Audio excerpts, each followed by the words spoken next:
Bienvenidos al quinto Congreso Iberoamericano de Teatro. Mi nombre es Yurani Giraldo, asistente de eventos académicos, y hoy los estaré acompañando en esta mesa. Este año, el tema central son las artes escénicas, poéticas y políticas para la paz social. La tercera mesa del día trata de documental, oprimido, testimonial, periodístico. Tenemos desde Argentina al ponente Raúl Santiago Algán con su ponencia El teatro como catalizador social, memoria y resistencia. Desde Perú, Gabriela Luisa Javier Caballero con su ponencia Acercamientos al teatro testimonial limeño. Noelia Jazmín Morales desde Argentina con archivos y afectos en el teatro documental contemporáneo chileno. Desde Uruguay tenemos a Sabrina Esperanza con su ponencia El teatro periodístico, una disputa contrahegemónica. Damos inicio entonces a esta sala. Le solicitamos muy amablemente a todos los invitados estar atentos a las indicaciones del cumplimiento del tiempo para poder llevar a cabo en su totalidad los contenidos de la mesa. Al final, si nos queda tiempo, podemos abrir el espacio para preguntas y pues damos inicio a la mesa. Iniciamos con Raúl Santiago Algán de Argentina con su ponencia El teatro como catalizador social, memoria y resistencia. Adelante. Muy bien, muchas gracias, gracias por la presentación. Bueno, qué difícil ser el primero en hablar. Espero dejar muy baja la vara para que el resto de los ponentes la puedan elevar. Eh, Vengo a presentarles unas reflexiones respecto de una investigación que hicimos con la Universidad Conrad y con la Universidad de Anne el año pasado. Dio como resultado un libro que se llama Artesanos de Paz, Construcción de Memoria, Convivencia y Reconciliación a través de las artes escénicas. Un libro, bueno, ante todo, como soy productor de teatro, me voy a poner el cronómetro, porque los productores nos ceñimos muy bien. ¿Vos también vas a poner el cronómetro? Ya me estás recordando, perfecto. Bueno, doble cronómetro entonces, no nos vamos a pasar de los 10 minutos. Decía entonces, este libro fue muy interesante para mí y para el equipo porque formamos un equipo interdisciplinario entre psicólogos, psicólogas, gestores culturales, artistas, y trabajamos bajo la hipótesis de la instrumentalización del teatro del oprimido de Boal como una forma de generar mecanismos de memoria y de preservación de la paz. Básicamente trabajamos con infancias en la localidad de Soacha, en Usaquén y en Ciudad Bolívar, y junto con el doctor José Luis Niño Mezquita nos tocó escribir el capítulo que para mí es el único aporte que la gestión cultural y dentro de la gestión cultural la producción de artes escénicas, que es mi profesión, pudimos hacer al proyecto. Es el capítulo 7 donde tratamos de desarrollar estos mecanismos del arte como catalizador social, ¿no? Entonces nos encontramos, entre otras dificultades, con la de instrumentar los medios para que ese ánimo lúdico que se desarrollaba en las infancias y sobre todo para que ese caudal artístico que había con relación a la creación de lo que después mostraban en el formato foro del teatro, pudiera ver la luz en los términos que lo planteaban realmente los actuantes, les actuantes, si se quiere, ¿no? Que en este caso eran los chicos y chicas de estas localidades. Entonces, me parece que es interesante la experiencia. El libro es de descarga gratuita y tiene un montón de autores y autoras que son mucho más interesantes que yo de escuchar y de leer, que se los recomiendo efusivamente. Lo editó la Universidad Conrad. Nos encontramos, por ejemplo, con situaciones en las cuales teníamos que, desde la gestión cultural, darle teatralidad a escenas de violencia, ¿sí? Con toda la dificultad que eso implica. Porque, por ejemplo, le planteábamos a los niños y niñas recrear una situación doméstica. A mí me quedó muy grabado este ensayo que hicimos porque una chica, una niña, agarró un palo y empezó a correr a todos, porque eran sus hijos, con el palo, ¿no? Entonces tuvimos que frenar el ensayo para ver de qué manera conteníamos en términos psicológicos, artísticos, de qué manera podíamos encauzar eso. A mí me resultó como muy impactante porque realmente pude comprender la función social del arte en estos contextos. Claro, cuando la interpelábamos a ella y le preguntábamos por qué accionaba dramáticamente de esa manera, ella estaba recreando lo que veía en su casa y la forma de ser que tenía la mamá.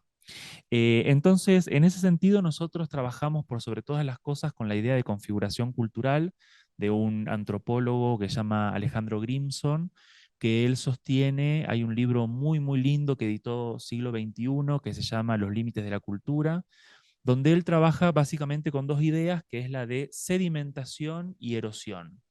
Y él sostiene que los procesos culturales van sedimentando en nuestra sociedad y que hay determinados mecanismos contraculturales que lo que hace es erosionar esa sedimentación. Con estas dos ideas como concepto, junto con José Luis empezamos a reflexionar respecto de, bueno, ¿cómo producimos nosotros? Yo soy productor de teatro, como decía hace un rato, ¿cómo producimos nosotros como gestores este hecho escénico que está atravesado por una vivencia tan personal por parte de la familia? Porque recordemos que una de las hipótesis del teatro del oprimido es recrear dramáticamente algo que después es mostrado en un foro o en una plaza a el resto de la familia, ¿no? ¿Qué le pasaba a esa chica cuando interpretaba el rol de la madre frente a la madre? Entonces nos pusimos a reflexionar por sobre todas las cosas eh, en el enfoque antropológico de la cultura, que tal vez es el más discutido, el más analizado en estos espacios tan ricos, en contraposición a la idea de economía cultural. Estas dos, entendiendo economía cultural no como una profesión en la cual se inserta, me imagino que muchos y muchas de ustedes serán intérpretes, quizás investigadoras, artistas, la economía cultural como un campo disciplinar en el cual se inserta también nuestra profesión. Una de las ideas que pudimos desarrollar con relación a esto es la idea de identidad cultural y social. Por eso se nos volvía muy importante al momento de trabajar el arte como un catalizador de un proceso de paz, las ideas, por sobre todas las cosas, de Raymond Williams, ¿no? Cuando habla de dominancia cultural y contracultura, nos aparecía ahí también algo de Gramsci, porque nosotros decíamos, bueno, pero ¿de qué manera le podemos dar institucionalidad a un grupo de personas que están desplazadas socialmente, ¿no? Porque es fácil reflexionar sobre cultura cuando uno tiene el estómago lleno, pero lo difícil es ir al capilar de la sociedad, al lugar periférico y decirle, bueno, esto que estás haciendo es teatro, ¿no? Y vamos a ver de qué manera esto también nos ayuda a poder hablar y a poder expresarnos. Entonces, en ese sentido, tanto la cultura como la acepción propia que nosotros trabajamos sobre esta idea de cultura. No me voy a meter en este lado con las ideas de psicología y del psicoanálisis, porque en el equipo había psicólogos y psicólogas que por supuesto lo trabajan mucho mejor que yo. Entonces los invito a que busquen después cuando terminemos la ponencia, voy a volver a repetir el nombre del libro para que lo puedan bajar, está en PDF, es súper, súper accesible. Pero nos aparecía a nosotros, como trabajando desde el lugar de la producción escénica, esta idea de territorio y cultura. De qué manera nosotros podemos pensar la territorialidad. Por ejemplo, Jorge Dubati tiene un libro muy interesante sobre territorialidad y teatro. De qué manera nosotros podemos pensar la territorialidad como un condicionamiento frente a las expresiones culturales cuando nosotros venimos desde otro territorio. Como se lo habrán notado, yo soy argentino, yo más allá de la bandeja paisa, ¿no? Y el ajiaco, se llama el otro, ¿no? Que también es súper rico. Sancocho también, ya voy a probar algo de la gastronomía de Manizales. Más allá de eso, lo mío no pasa de Calet Morales, ¿no? Y Diomedes Díaz, que es el otro que conozco también, me gusta el vallenato, confieso. ¿De qué manera nos acercamos nosotros como facilitadores o como animadores culturales a una familia, a un territorio que de repente no habla el mismo código o no tiene la misma problemática? Y nos pusimos a analizar puntualmente el tema del territorio con relación a la ocupación social de ese territorio. Por ejemplo, una de las actividades que hicimos, que hicieron que los facilitadores del Teatro del Oprimido lo hicieron y nosotros pudimos contemplarlo, es pusieron a los chicos a rapear lo que escuchaban en la calle, ¿no? Y ahí aparecían cosas súper interesantes porque aparecía desde el señor que vende comida y va gritándolo en la calle hasta las peleas, ¿no? Las discusiones, la noche, y eso me parece que es importante porque a nosotros nos congregan las artes escénicas y nosotros sabemos que las artes escénicas tienen ante todo una condición que es efímera, que están condicionadas por el territorio. Yo, en el caso de Argentina, siempre discuto la noción de teatro argentino, ¿no? Tiene más que ver el teatro de Mendoza con Chile que el teatro de Mendoza con Buenos Aires, como imagino que la teatralidad de La Guajira tiene menos que ver con Bogotá que lo que puede llegar a tener que ver Cali, por pensar en diferentes territorios. Y en este sentido nos aparecía esta cuestión de las instituciones que intervienen en términos sociales, la educación, la iglesia, la plaza.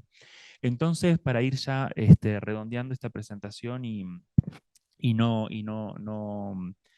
robar mucho más tiempo, desde una mirada histórica, nos propusimos con este enfoque de la gestión cultural, trabajar la cuestión propiamente dicha de la producción escénica, de la cadena de valor, si se quiere, dentro de las diferentes expresiones socioculturales. Ahí nos echamos mano de estos dos libros que tengo acá, que los tienen si quieren ir afuera para verlo, este que se llama Mercado Teatral y Cadena de Valor, que es un ensayo académico sobre el mercado de las artes escénicas, y este que es el nuevito, que es para mí el más lindo de todos, que se llama Producción Integral de Artes Escénicas. Es un libro que escribimos junto con Brenda Bernstein, que tuvimos la fortuna de contar con el prólogo de Jorge Duati, donde justamente él también reflexiona respecto de estos condicionamientos culturales vinculados a la producción artística. Solo para terminar, bueno, los libros, si les interesan, los tienen los colegas allá afuera en la mesa de acreditación, lo pueden ver.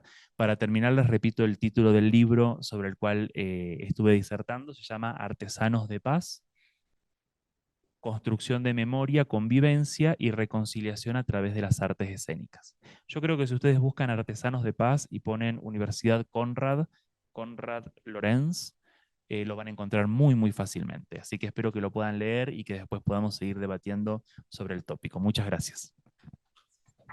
Muchísimas gracias, Raúl. Vamos a seguir con nuestra siguiente ponente, pero pues esperemos que al final como de esta sesión tengamos tiempo como para hablar un poco más y de hacer preguntas. ¿Listo? Vamos a continuar con nuestra siguiente panelista desde Argentina. Voy a seguir con Noelia Jazmín Morales con su ponencia de archivos y afectos en el teatro documental contemporáneo chileno. Adelante, Noelia. Hola a todos, ¿cómo están? Bueno, muchas gracias por la presentación. Esta ponencia que voy a leer se enmarca en mi investigación doctoral, que es sobre el estudio de las prácticas escénicas, documentales y biográficas de Argentina y Chile, estrenadas desde el año 2010 hasta el 2022. Y en particular, en este trabajo me voy a centrar en el análisis de los archivos de una de las obras que integra mi corpus, que es Reminiscencia, que fue estrenada en el año 2020 por el actor y director chileno Mauro Malicho Vaca Valenzuela. Esta obra abreva la experimentación de lenguajes escénicos y audiovisuales, al igual que otros materiales gestados durante la pandemia. La obra utiliza la plataforma Zoom para reconstruir fragmentos de su biografía en relación con hechos históricos de la ciudad de Santiago de Chile. Y para ello, Vaca utiliza fotografías de personas anónimas encontradas en internet, archivos personales y algunos videos realizados con tecnología casera.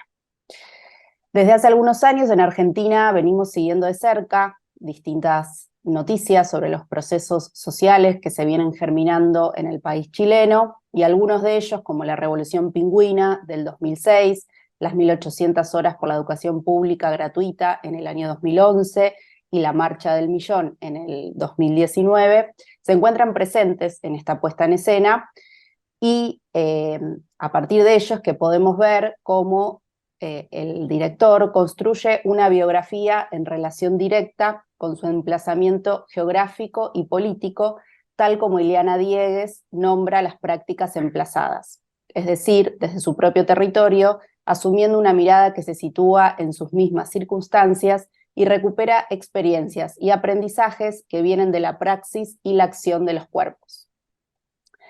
Al referirme a la producción del teatro documental contemporáneo chileno, considero lo que Mauricio Barría denomina como devenires documentales, que incluye al conjunto de obras que trabajan como aparatos epistemológicos y performativos, retomando los fundamentos del teatro político desde nuevos paradigmas.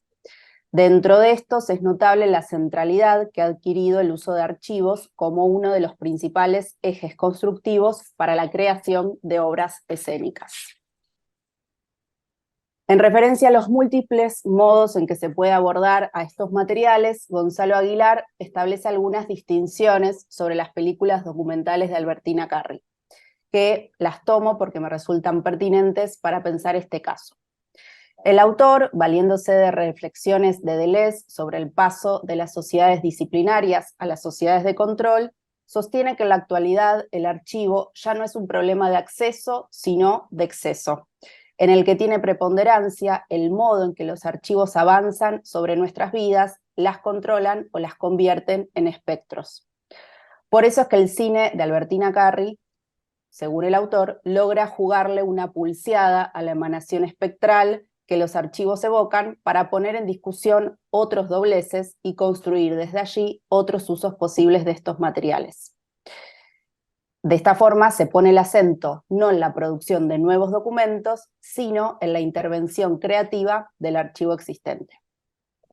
Estas formas de trabajar el archivo también se pueden pensar para esta obra, Reminiscencia, en la que lo procesual forma parte de la puesta en escena, relacionándose con las formas del teatro postdramático propuestas por Lehmann.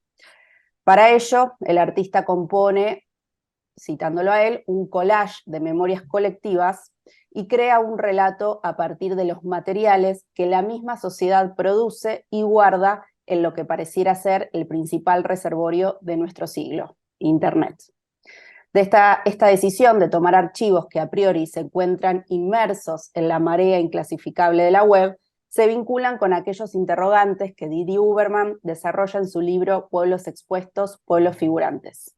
El autor dice: ¿cómo exponer la historia de los sin nombre, la escritura de los sin papeles, el lugar de los sin techo, la reivindicación de los sin derechos, la dignidad de los sin imágenes? ¿Dónde hallar el archivo de aquellos de quienes no se quiere consignar nada, aquellos cuya memoria misma a veces se quiere matar? Tomando lo que dice el autor y como forma de volver presentes a estos pueblos sin rostros, Didi Huberman formula la idea de montaje, a partir de la cual se podría exponer y devolverles un lugar a estos pueblos figurantes. Y en ese sentido, en este montaje que realiza Vaca, se produce una superposición y conexión entre los archivos públicos descargados de Internet y los archivos personales pertenecientes al mismo artista. Y esa posibilidad de otorgarles un espacio a estos materiales que no fueron realizados con el fin de formar parte de un objeto estético, pero que a partir de técnicas de puesta en escena y de dirección escénica se constituyen como parte de una dramaturgia escénica, configuran una manera posible de organizar y exponer un archivo de la historia colectiva de la ciudad. Al mismo tiempo, esto se vincula con el pensamiento de Hannah Arendt sobre los espacios de aparición. Esta es una relación teórica retomada de Rianzares Lozano de la Pola cuando analiza la performance Buscando a Bruno de Lucas Avendaño. En ese sentido, me interesa destacar de la idea de Arendt la condición de existencia de la pluralidad de un pueblo para que esa aparición como experiencia colectiva se consolide y tenga lugar.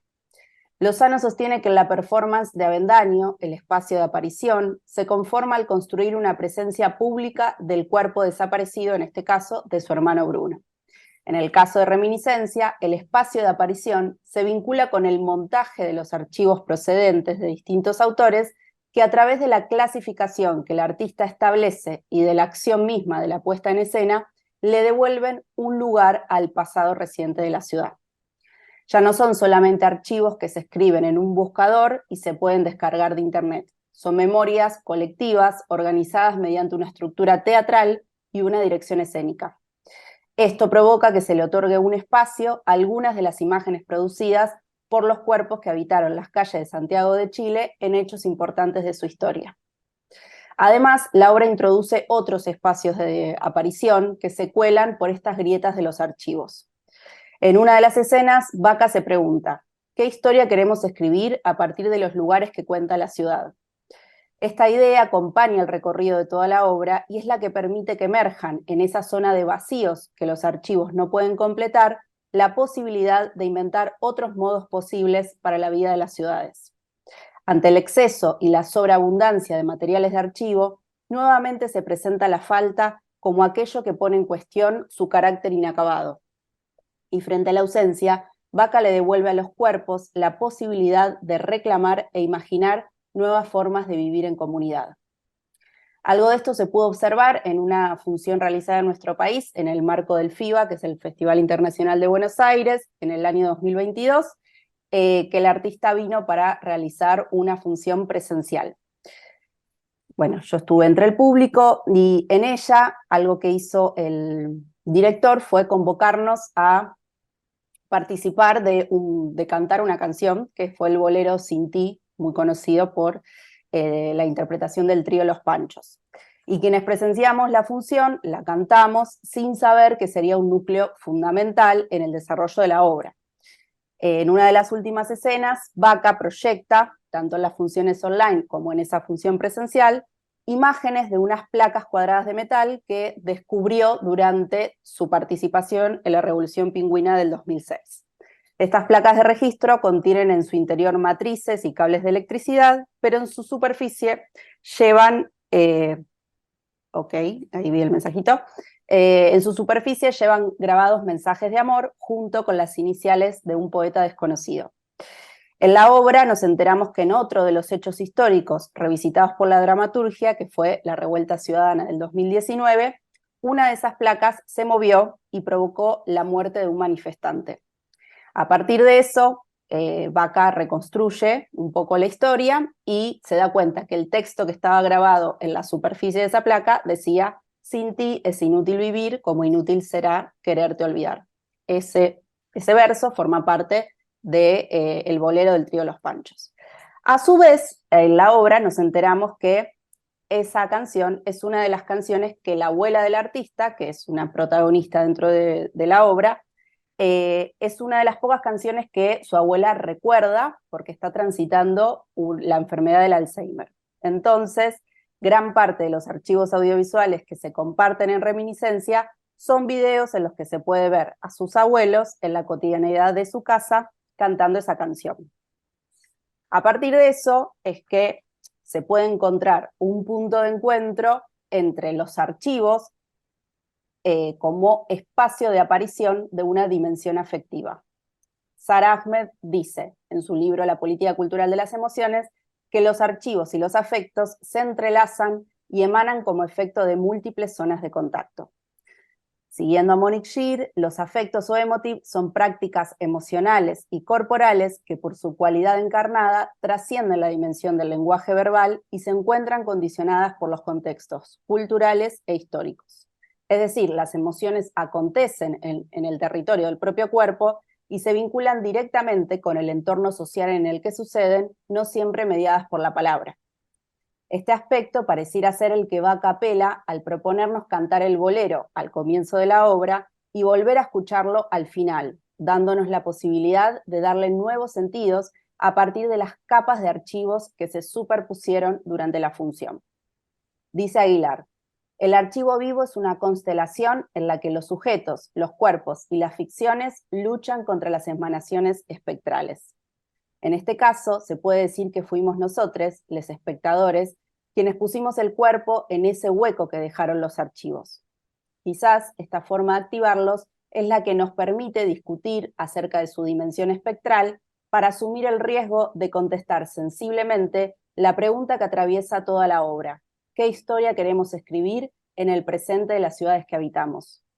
Quizás las ficciones que construimos y las que queremos construir, los imaginarios a los que queremos apostar y los espacios que nuestros cuerpos quieren ocupar, son también nuestra propia pulseada afectiva para conectarnos con la dimensión viviente de nuestras ciudades.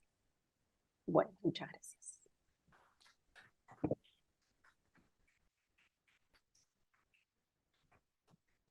Muchísimas gracias, Noelia. Vamos a continuar con nuestra siguiente ponente debido a que no hemos podido conectarnos con Gabriela Luisa Javier Caballero desde Perú. Entonces vamos a continuar con Sabrina Esperanza desde Uruguay con su ponencia El teatro periodístico, una disputa contrahegemónica. Adelante. Bueno, muchas gracias. ¿Se escucha bien? Sí. Sí, te escuchamos perfecto, te vemos muy bien. Bueno, muchas gracias. Bueno, quería compartir algunas reflexiones en torno a esta práctica de teatro periodístico, que bueno, ya hoy estuvimos escuchando un poquito sobre el teatro del oprimido. El teatro periodístico es una de las prácticas, de las ramas dentro del teatro del oprimido, y esta investigación que estoy haciendo es parte de mi doctorado, en el cual lo que intento analizar es en qué medida el teatro periodístico puede contribuir al desarrollo de la capacidad crítica en cuanto a la recepción de información. Entonces lo que busco analizar es un poco la tensión que existe entre la producción, la diseminación de noticias y el uso de estos mecanismos por quienes detentan el poder y la posibilidad de una disputa contrahegemónica desde la práctica teatral.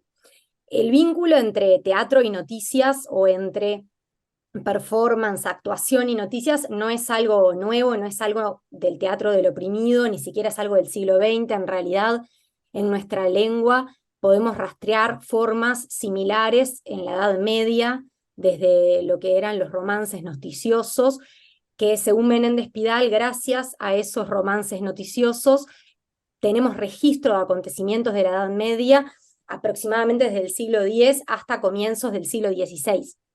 Y también en ese momento estas prácticas artísticas estaban involucradas con la gestión del poder. Menéndez Pidal dice que fueron usados como medios de propaganda política, por ejemplo, por la corona española, para hacer una propaganda pro-guerra contra la guerra contra los moros. Y en algunas formas, sí, un poco más contemporáneas, si se quiere, hay como influencias muy fuertes. Campos Lima, que analiza en su tesis de doctorado el teatro periodístico dentro del teatro del oprimido y cómo Augusto Boal llega a desarrollar esta práctica, dice que probablemente hay unas influencias ahí de lo que fue el periódico vivo de la Revolución Rusa. En el 18, la agencia rusa de telégrafo tenía la necesidad de difundir información, pero al mismo tiempo se enfrentaba a la escasez del papel y también al alto analfabetismo de la población. Entonces, una de las cosas que es interesante notar en estas formas teatrales es que son producto de una necesidad concreta, de una necesidad social, política.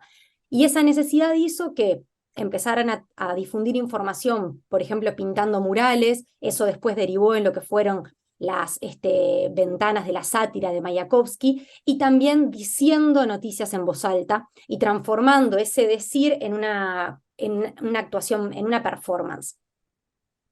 Y luego hay un grupo que fue muy importante para que esta forma de periódico vivo se difundiera en lo que fue Europa y llegara incluso a Estados Unidos, que fueron los Blues Azul. Blues Azul es un grupo que la primera actuación es en 1923, que es un grupo que está formado por estudiantes del Instituto de Periodismo de Moscú. Entonces ahí hay como un fuerte influjo de esta utilización de noticias como material dramatúrgico. Y después otro gran como movimiento que hubo en torno a este tipo de prácticas es en la década del 30 en Estados Unidos, en lo que fue el Federal Theater Project, que también hay una necesidad ahí concreta, que es la crisis económica y social, y el alto desempleo que tenían personas vinculadas a las artes escénicas y al periodismo. Entonces, dentro del Federal Theater Project hay un núcleo que era el Living Newspaper, donde se contrataban a profesionales del ámbito artístico y a periodistas para trabajar en conjunto y crear obras cuyo material dramatúrgico eran noticias. Bueno, y esto nos lleva directamente a la práctica dentro del teatro del oprimido. Augusto Boal considera el teatro periodístico la primer rama desde el punto de vista histórico al teatro periodístico, y tiene Algunas diferencias que podemos encontrar entre este tipo de prácticas y otras prácticas documentales, Cosgrove plantea que es la urgente necesidad de dramatizar los problemas más inmediatos y contemporáneos. Dice que es una forma teatral que está al mismo tiempo atrapada y liberada por su contemporaneidad. Es decir, en comparación con otras formas documentales, no hay una búsqueda histórica de documentos, sino que tiene que ver con una cuestión inmediata. Augusto Boal decía que era un tipo de teatro fulminante. Y dentro del teatro periodístico, dentro del teatro del oprimido, ahí quiero detenerme un segundito como en el nombre que le damos en castellano. Su nombre original en portugués es Teatro Jornal, que es teatro periódico, y en sus traducciones, tanto en italiano como en inglés, sigue siendo teatro periódico. Este libro, la primera vez que se edita el libro Categorías Latinoamericanas de Teatro Popular, donde Augusto Boal recoge esta práctica, se edita por primera vez en Argentina, porque Augusto Boal es detenido por la dictadura. Esta forma teatral comienza a surgir en el comienzo del golpe de Estado en Brasil, en el 64, y cuando se exilia en Buenos Aires, edita este libro junto con el libro Teatro del Oprimido. Y en esas ediciones es donde se da esta traducción a teatro periodístico en vez de teatro periódico. Y quiero detenerme en alguna de las distinciones entre esta práctica y las otras que les estuve mencionando que también se basan en noticias. Por un lado, hay una jerarquización del concepto teatro ya desde el título, mientras que en las otras formas tenemos living newspaper o periódico vivo.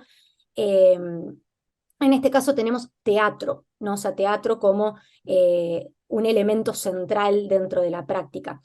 Y Augusto Boal plantea que el campo semántico es un campo de batalla, en donde las fuerzas en conflicto tratan de atribuir distintos significados a las palabras. Augusto Boal plantea que la lucha semántica es una lucha por el poder. Y por otro lado, en cuanto a sus objetivos y a su práctica, también tiene algunas distinciones. Cuando surge en Brasil, estamos hablando de fines de los años 60, golpe de Estado, surge con un grupo de practicantes dentro del Teatro Arena de San Pablo que estaban tomando talleres con Eleni Guariba y Cecilia Tumín Boal, terminan estos talleres y quieren continuar desarrollando práctica. Y entonces empiezan a investigar sobre esta idea que tiene Augusto Boal de poner noticias en escena y logran desarrollar 11 técnicas. La distinción que tiene con otras formas es que ya está dentro de este propio dispositivo la idea de cuestionar cómo los medios de comunicación hacen uso de la información y hacen uso de la noticia. Recordemos que en las dictaduras en Latinoamérica los medios de comunicación han sido aliados del poder dictatorial y los que no han sido aliados han sido cerrados y perseguidos sus periodistas. Entonces ya hay ahí una búsqueda por cuestionar la pretendida objetividad de los medios de comunicación. Además plantean que cualquiera puede hacer teatro. El volante que distribuían para anunciar la función decía: si usted tiene un problema, no lo discuta, póngalo en escena, nosotros le ayudamos. Y la obra, la primera obra que crearon, que se llamó Teatro Periódico, primera edición, lo que hacía era no solamente transmitir las escenas, sino cómo esas escenas habían sido hechas, en una especie de ejercicio metateatral. Entonces ya hay una búsqueda ahí por compartir los medios de producción teatral, que es otro de los objetivos que luego van a seguirse desarrollando dentro del teatro del oprimido. Y de alguna manera Augusto Boal plantea en este libro que yo les mencionaba que el teatro periodístico lo que busca es enseñar a leer correctamente en el sentido de desarrollar una capacidad crítica con respecto a cómo nos llegan las noticias. Y entonces ahora en los últimos minutitos que me quedan, lo que les quería compartir es cuál es el tipo de práctica que nos interesa hoy, cuando en realidad la forma en la que se difunde la información ha variado muchísimo de los años 60 al presente. Buenísimo, gracias, ahí veis un mensajito.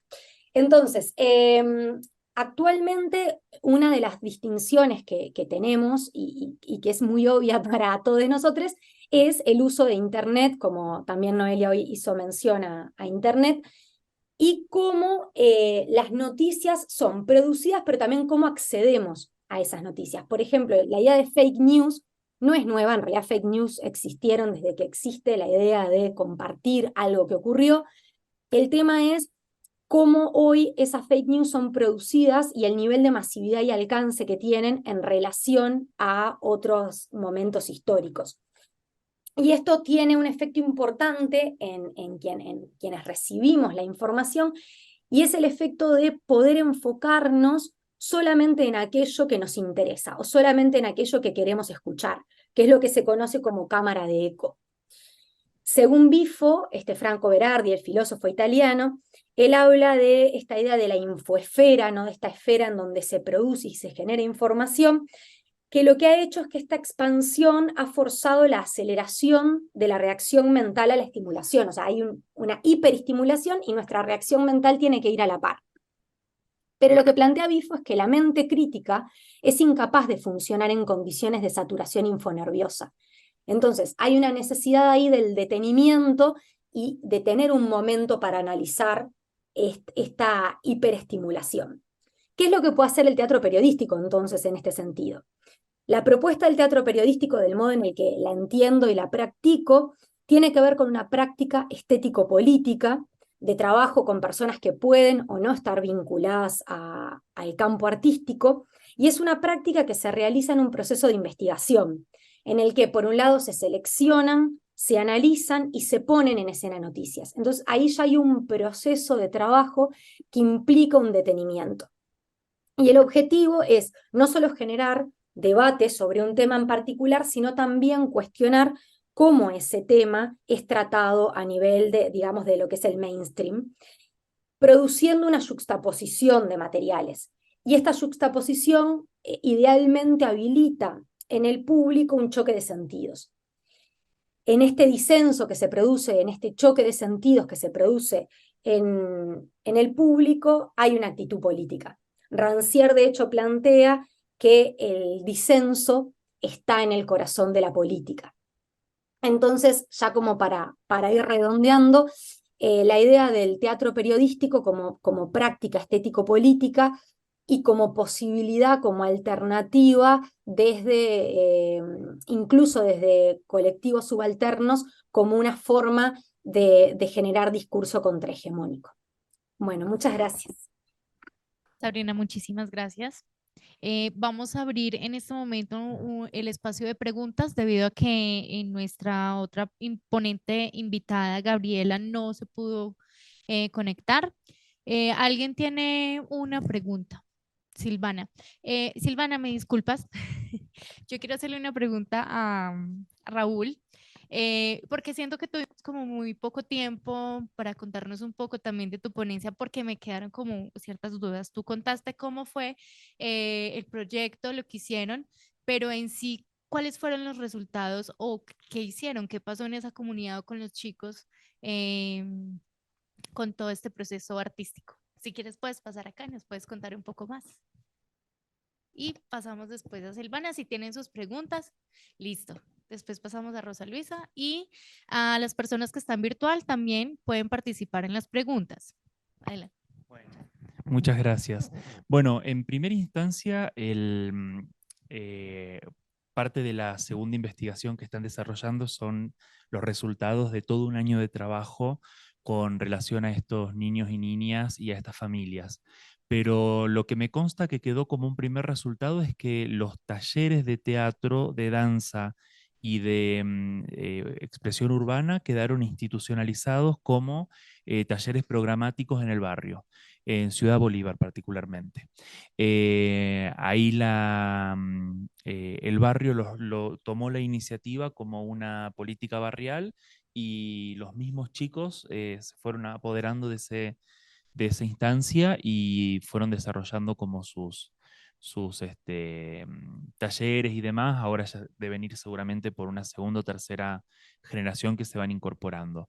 Y después en el libro aparece algo que para mí es como muy, muy lindo. Yo mucho en la memoria no lo tengo, pero cuando terminamos los talleres hicimos entrevistas en profundidad con los chicos. Y esas entrevistas en profundidad fueron volcadas también en el libro con relación a qué te pasó en el taller, cómo repercutió en tu casa. Después hicieron también entrevistas en profundidad con la familia. Sé que el grupo de investigación continúa actualmente la investigación sobre los resultados. Imagino que próximamente habrá alguna publicación con relación a eso, pero en primera instancia el gran resultado que para mí como gestor cultural es el más tangible. Uno no deja de ser productor, entonces uno tiene que ir siempre a lo concreto, es que esos talleres se siguen dictando y que los siguen dictando los mismos chicos del barrio. Muchísimas gracias. Se me quedó un poco grabado lo que dijiste ahora y era que pues con el estómago vacío es muy difícil pensar en arte, ¿cierto? Pero también creo que para este tipo de población, porque bueno, en Colombia tenemos muchísima población vulnerable, pero también aunque hay mucha precariedad y es muy difícil en estos lugares, creo que el arte es una salvación también. Entonces cambia completamente el panorama. Muchísimas gracias. Continuamos con Silvana, por favor. Gracias. Yo quiero conversar un poquito con Noelia. A ver si la veo por pantalla. Noelia, que trabaja sobre el teatro documental chileno.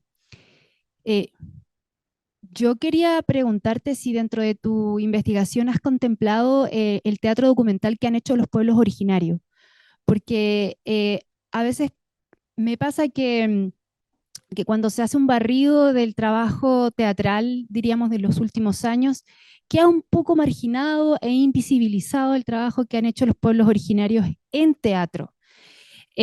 Básicamente porque el teatro documental ha sido una poética, porque como se trabaja desde la verdad escénica y desde la oralidad, los pueblos originarios en sus culturas, en sus formas de vivir, trabajan así desde cientos de años, ¿me entienden?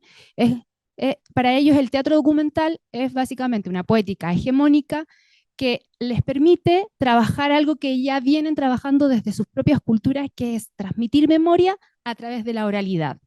Entonces, por eso, por ejemplo, las propuestas teatrales que he podido conocer en Chile trabajan desde el teatro documental porque efectivamente les permite hablar sobre sus realidades desde una, diríamos, técnica que les permite trabajar la oralidad. Y eso quería preguntarte, si tú tienes referentes, si tú conoces, porque creo que va a enriquecer mucho tu investigación si logras incluir un teatro que ha sido históricamente invisibilizado por la academia o por el público o por la gente que estudia e investiga el teatro. Bueno, muchas gracias. Me aporta mucho lo que comentás. La realidad es que estoy en una fase inicial de la investigación y no tengo todavía cerrado el corpus. La obra que trabajé hoy es una de las obras que más vengo trabajando y aún a pesar de eso no sé si va a estar en el corpus, cosas que pasan en la investigación de doctorado. Particularmente yo tomo, o sea, el recorte histórico que hago tiene que ver con los estrenos de Lola Arias, artista argentina, que hizo Con mi vida después, que fue una obra que se estrenó en el 2009, y El año en que nací, que se estrenó en el 2012 en el Festival Santiago a Mil de Chile. Y tomo eso porque rastreando a partir sobre todo de lo escrito por Mauricio Barría, como este auge por lo documental, que no es propio de las artes escénicas, sino que en el siglo XXI está muy presente en múltiples prácticas a partir del giro archivístico y otras cosas. Como a partir de eso hay como una irrupción bastante grande en ambas ciudades, ya, bueno, y eso lo otro importante que, aunque no tengo definido el corpus, seguramente se centre más en producción de ciudades, o sea, en la capital de Chile y en la capital argentina, sobre todo por el registro de estos dos estrenos de Lola Arias, en los que en Chile lo que sucedió es que dentro del elenco, 3 personas que integraron en el elenco, después de formar parte de la obra, se dedicaron a hacer obras documentales. Uno de ellos, por ejemplo, es Ítalo Gallardo, que es el director de la Laura Palmer, una compañía que se especializa específicamente en teatro documental, luego del paso de él por el año en que nací. Antes se dedicaban a otra cosa.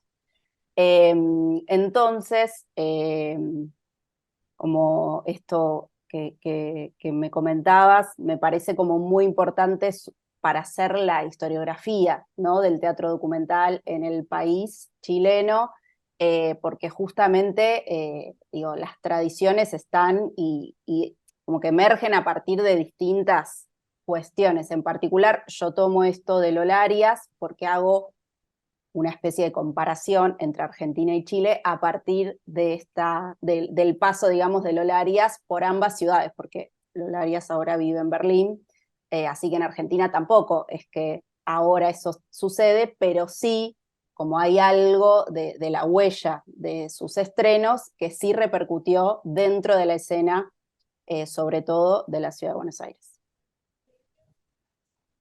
Es que los pueblos originarios no están en el campo, los pueblos originarios están en la ciudad y hacen teatro en Santiago. Eso es lo que quiero decir, que si tú te vas a concentrar en estudiar el teatro documental en la ciudad de Santiago, tienes que incorporar efectivamente lo que hace pueblo indígena que habita en Santiago de Chile y que hacen teatro documental. O sea, Claro. yo creo que es súper importante entender que los pueblos originarios no están perdidos en el sur y en La Pampa, están en Santiago, están en Buenos Aires. Eso, perfecto, gracias. Muchas gracias. Bueno, yo quería añadir algo ahí. Bueno, yo quería añadir algo ahí, Silvana, y también, pues en estos 3 días de congreso nos hemos dado cuenta que como hermanos latinoamericanos que somos, lo que se vive aquí, lo que se investiga aquí, se vive en el resto de los países. El teatro no es solamente desde el que vino de Europa, ¿sí?, el que se hace hace 50 años, sino que también es muy importante rescatar precisamente toda la memoria oral que tienen nuestros ancestros. Pero eso sería más como un llamado también para los próximos investigadores, para las personas que están como incursionando en el teatro, o sea, que están conociendo apenas el teatro para que lo rescaten, porque sí es, me parece que es muy, muy importante eso. Muchísimas gracias. Seguimos con Rosa Luisa, adelante. Gracias. Como hay poco tiempo, voy bien rápido. Tenemos para más o menos hasta las 2:20. Dale, Okay. tenemos tiempo para preguntas. Cuando Boal describe el paso de la dramaturgia simultánea al teatro foro, habla de una mujer que las actrices en escena la representan porque el marido le ha dejado una carta para que la guarde y el marido ha tenido un affair, ¿verdad?, con otra mujer y las cartas son cartas de amor, pero el marido le ha dicho a esta mujer que esas son cartas evidenciando los pagos de una casa que van a comprar juntos. La mujer consigue una persona que le traduzca y se da cuenta. Y entonces se le plantea al público que entra a escena para resolver el problema. Perdona, se le plantea al público que le diga a la actriz cómo va a resolver el problema. La actriz trata, el público no está de acuerdo, la actriz vuelve a tratar, estoy hablando del teatro que eventualmente es teatro foro, y finalmente una señora que él describe como una señora inmensa, que podría haber manipulado al marido en otra forma, sigue insistiendo que esa no es la solución. Ella le dice, hay que hablarle claro al marido, y después se perdona.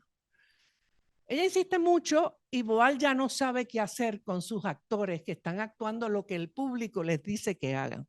Entonces le dice, señora, yo no puedo resolver, ya nuestros actores han tratado. ¿Usted quiere subir a escena a resolver el problema? Y ella dice, ¿puedo? Sí. Y ahí se transforma la dramaturgia simultánea con actores que se aprendieron las líneas a la entrada del espectador a escena y el bautizo del teatro foro. Cuando esa mujer entra a escena, le explica, pero le da con una escoba. Y ahí Boal detiene el espectáculo, porque no se puede realizar violencia en las puestas en escena. En 1986, cuando Boal regresa a Río de Janeiro, luego de estar, ¿perdón? Ay, perdón. Estaba hablando para mi espectador. Disculpen. Ahora es total, perdonen. No se puede porque estoy esquizofrénico. Ok. Ajá. No, si es que quiero hablarle a él, a Raúl, porque Raúl me provocó y la otra chica que hablaba del teatro periodístico también, porque yo soy la hermanita menor de Boal. En 1979 inicié la cátedra de teatro del oprimido en la Universidad de Puerto Rico. Pero lo que estaba diciendo era otra manera de metaforizar la violencia. En el 86, cuando Boal regresa a Brasil, después de estar en el exilio, con Cecilia Tumín Boal, va a trabajar en unos proyectos educativos que generó un gobernador de Río de Janeiro que se llamaba Darcy Ribeiro.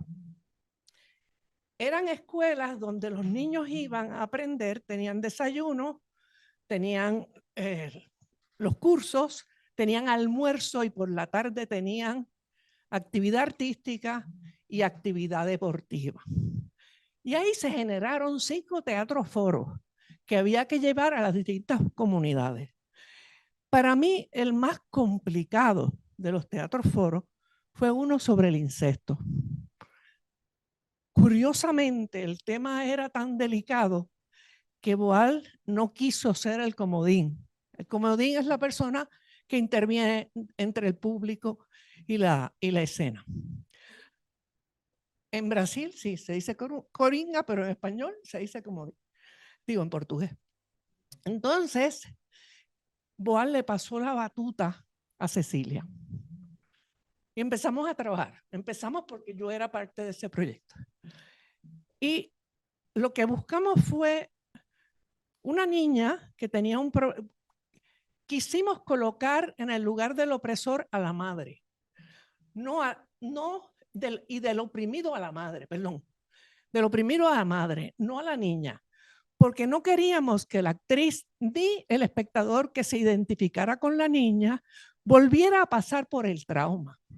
Así que son estrategias para darle la vuelta al asunto de la violencia. La niña se iba todas las noches a donde la madre y le llevaba un candado. Y le decía, mamá, todas las noches el candado se rompe. Porque el padrastro venía a la habitación de la niña a violarla. Entonces la madre le consultaba al marido decía que eso no era posible, la madre no le creía a la niña, pero estaba en un dilema. Finalmente, cuando se hace el foro, la niña va donde la madre y le dice, me voy a dormir. Se arrodilla, reza y dice, con el candado en la mano, que no se rompa otra vez. Y el padrastro entra, agarra el candado y lo tira contra el piso.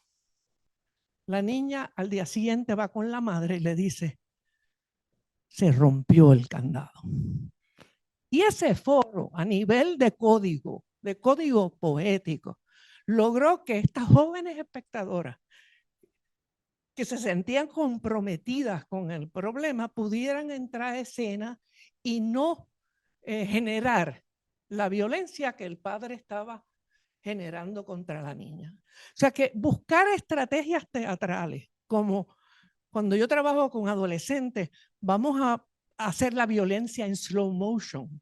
Vamos a tener un boxeo en cámara lenta y entonces no se permite la violencia. Una vez que hicimos un teatro foro sobre el racismo en Puerto Rico, que por cierto llevamos a Cuba, se llamaba Ligia Elena está contenta, un espectador subió a darle un golpe al opresor. Y el comodín, el coringa, esa es su función, detener y decir, este es un actor que está haciendo un personaje. Si tú le das un puño al actor, mañana no hay obra. Así es que comprendan la mecánica de lo que es teatral. Nada, eso quería compartir contigo.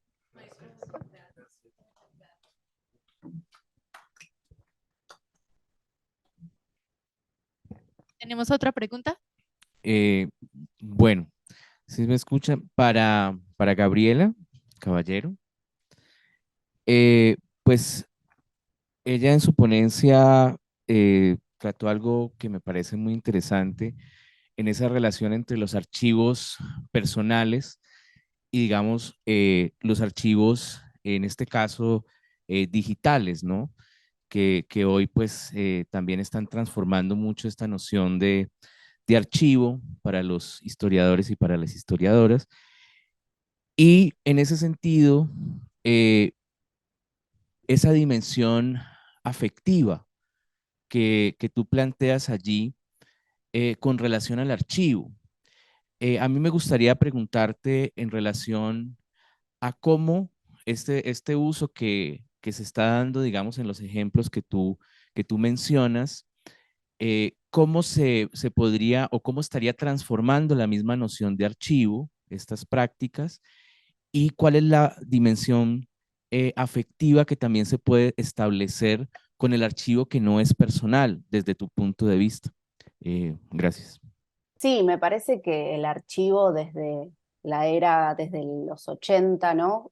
Con el cambio de pensarlo como algo custodial al cambio a la era postcustodial, en el que hay bueno, son muchas cosas las que tienen que ver con el cambio en la era postcustodial, pero hay algo en relación al acceso, ¿no? Como el archivo en el inicio del siglo XIX empieza a constituir los documentos de los estados-nación.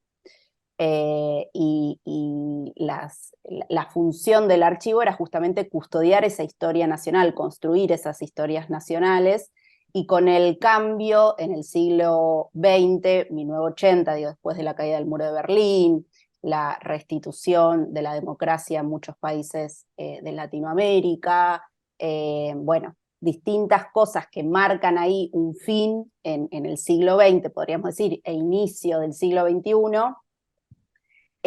las sociedades son las que empiezan a exigir acceder a los archivos, entonces hay un cambio ahí y ya no es tanto la función del Estado, sino la función para las sociedades. A partir de eso es que cambia el acceso a los archivos, porque personas quieren ir a conocer esos archivos y de esa forma intentar darle explicación a muchas cosas que sucedieron, por ejemplo, violaciones de derechos humanos y otras cosas. Dentro de eso, los archivos personales también empiezan a tomar un valor, porque se empieza a tener como más valor la idea de también poder historizar la propia vida. Entonces, digo, me parece que incluso las instituciones están dando lugar a constituir fondos documentales sobre archivos personales, porque se reconoce en ellas una producción de conocimiento que a través de archivos personales se puede saber más sobre la historia.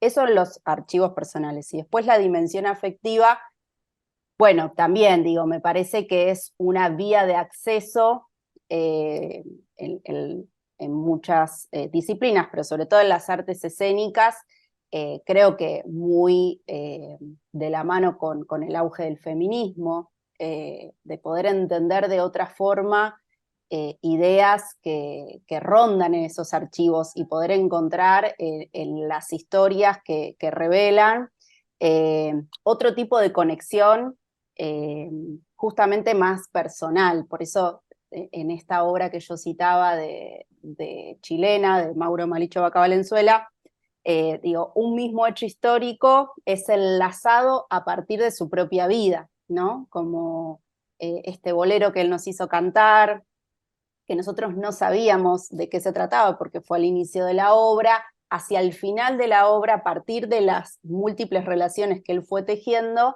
es que eso adquiere dimensión afectiva. Entonces, hacia el final de la obra, ese tema vuelve a sonar y ya no es el mismo que escuchamos antes, ¿no? O sea, interpeló a esa comunidad de espectadores de una forma distinta. bueno, no puedo ver lo que está sucediendo ahí, pero... Te estamos escuchando perfecto. Ah, está bien. Estamos- No, eso, digo, por si no sé, queríamos continuar la conversación. Claro. ¿Algo más para decir, Noelia? No, no, no. No sé si contesté la pregunta o...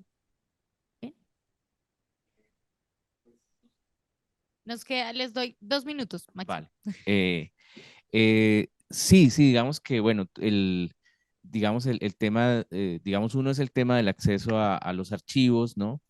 Y cómo quizás, pues, en estos procesos, sobre todo en América Latina, de las comisiones de la verdad, la búsqueda de la verdad, todo el tema de dictaduras en el Cono Sur, etcétera, etcétera, esos reclamos que constituyen, digamos, hoy toda una serie de estudios sobre la memoria, pues plantean, digamos, ese tipo de acceso, ¿no? A los archivos, ¿no? Por ejemplo, esta película 1984, 83, me acuerdo, 85, sí. 85, perdón, muestra, por ejemplo, ese tipo de utilización, por ejemplo, de los archivos con la necesidad de construir esa memoria y me parece muy interesante. Pero lo que yo te quería plantear es, digamos, evidentemente hay una relación afectiva con el archivo personal, pero también tú ubicas una dimensión afectiva con un archivo, con el otro archivo, es decir, con ese archivo que es público, digamos ahora en términos del Internet, y qué conexión se puede establecer allí. Tú digamos que por un lado lo planteabas por el lado del contexto, digamos, o de un acontecimiento histórico específico en esta puesta de escena de Vaca, pero digamos dentro de tu trabajo y tu investigación, ¿tú cómo podrías pensar la transformación de esa noción de archivo? Es decir, ¿cómo cambiaría esa noción de archivo a partir de esas relaciones afectivas, no solo del archivo personal, sino también del archivo, digamos, público? Sí, yo creo que eso está dado por los distintos usos que los artistas pueden hacer, pero no es solamente sobre archivos personales o sea, no solamente las obras utilizan archivos personales, sino también justamente archivos públicos. En este caso eran archivos anónimos, porque tampoco estaban, o sea, podríamos pensar que Internet es un gran reservorio, pero justamente no tiene clasificación. Entonces no sería un archivo pensado como tal. Aún así, como cada obra, cada artista va logrando entrelazar y no diferenciar tanto entre el archivo personal y el archivo público, como hay algo quizás propio de este siglo, que es una mezcla, ¿no? Entonces, en esta obra no aparece una distinción entre un archivo que es de él y un archivo que fue encontrado en Internet. Esto es posterior en mi análisis, pero ahí está todo junto. Y a partir de todo eso junto es que el artista arma una dimensión afectiva. Entonces, lo que yo creo es que esta dimensión afectiva se puede observar en muchas obras que trabajan con archivos, aún sean personales o públicos. Vale, muchas gracias. Muchísimas gracias, Noelia. Muchísimas gracias a Sabrina, Raúl, por haber estado hoy en esta mesa. Por último, voy a decir un comentario que nos escribe un asistente virtual, Marlene Gómez, con respecto, yo creo que a su intervención, maestra. Abro comillas, muy de acuerdo, la violencia debe entrar en alguna poética. Yo trato de usar dinámicas de juego, como controlar siempre sentarse en posiciones más altas, o como en Te duele de César Bright, trabajar muy bien las rupturas y distanciamiento para mantener al espectador pensando y emocionando. En Roberto Zuco trabajé con jóvenes y las prostitutas vestían tutús sobre la ropa. Aquí como comentario. Les agradezco a todos por haber estado hoy en esta mesa, a los ponentes, a los asistentes, tanto virtuales como presenciales. Damos por terminada esta mesa y les cuento, tenemos una cierre de conferencia con el maestro Dubati. Vamos a tener en diálogo a Víctor Laplace con las guerras a través del tiempo, también de Argentina. Entonces vamos a hacer un receso hasta las 2:30. Va a ser en esta sala para que por favor No se vayan o no se vayan muy lejos y muchísimas gracias a todos ustedes.